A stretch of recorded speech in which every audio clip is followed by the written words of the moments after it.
In the 1500s, Spain discovered more wealth than any empire in history. Gold and silver poured in from the Americas by the ton. Treasure fleets crossed the Atlantic year after year. The Spanish crown became the richest power in Europe. And yet within a century, Spain was bankrupt. Not once, but repeatedly. This is the story of how unimaginable wealth quietly hollowed out of an empire. By the early 16th century, Spain stood at the center of a global empire. Its territory stretched across Europe, Americas, parts of Africa and the Pacific. From mines in Mexico and Peru came an unprecedented flow of silver and gold. The Potosí silver mine alone produced so much silver that it reshaped the global economy. For the first time in history, an European power had access to nearly unlimited hard money.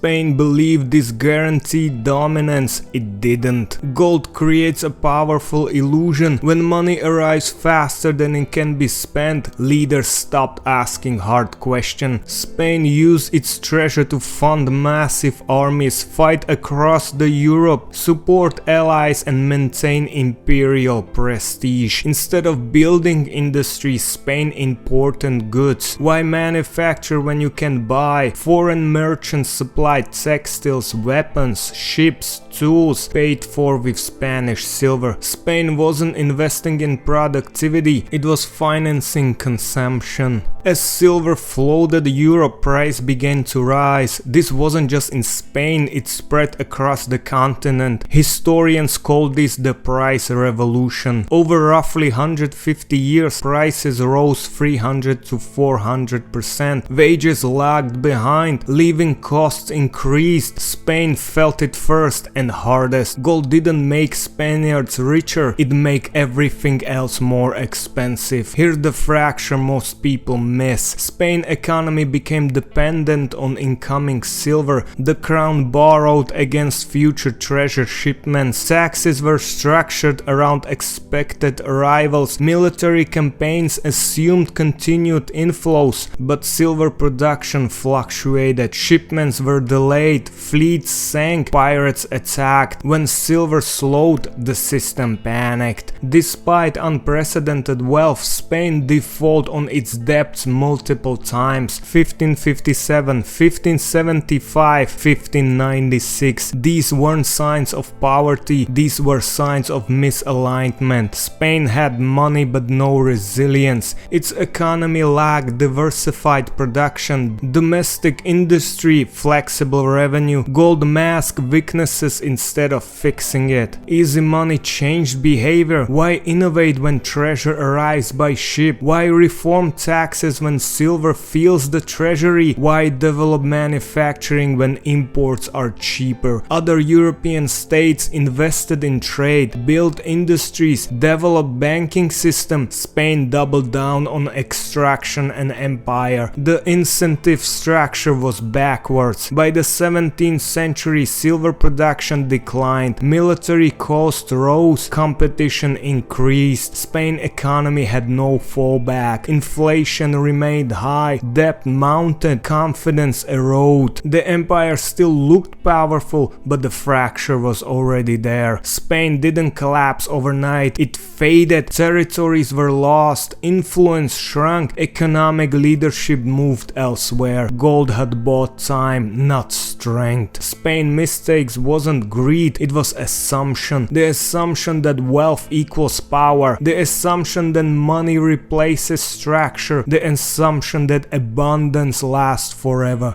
Gold can amplify an economy, but it can't substitute for one. Spain became poorer not because it lacked gold, but because gold hid its fractures until it was too late. Hit like, subscribe, and next time we'll look at another empire and another decision where short-term success planted the seed for a long-term decline.